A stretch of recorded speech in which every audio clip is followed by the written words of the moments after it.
therefore today, the man that's rich is the man who is in Christ. Now say you had good sight, good health, a lot of money and everything else, but yet without Christ you're lost. కావున ఈ దినమున ఐశ్వర్యవంతుడెవరనగా క్రీస్తులో ఉన్నవాడే. ఇప్పుడు నీకు మంచి దృష్టి, మంచి ఆరోగ్యము, అధిక డబ్బు మరియు ప్రతిదీ ఉన్నదని అనుకుందాం. అయినా గాని క్రీస్తు లేకుండా నీవు నశించిన వాడవే. You're a wretched, miserable, poor, blind, naked, and don't know it. That's what the lady of the church age was. You might belong to the biggest church there is in the nation.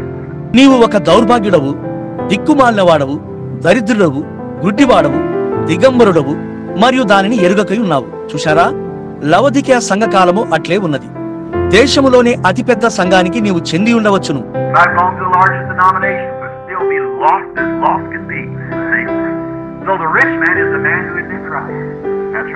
నీవు ఒక పెద్ద సంఘ శాఖకు చెంది ఉండవచ్చును, కాని ఇంకను నీవు పూర్తిగా నశించిన వాడవే.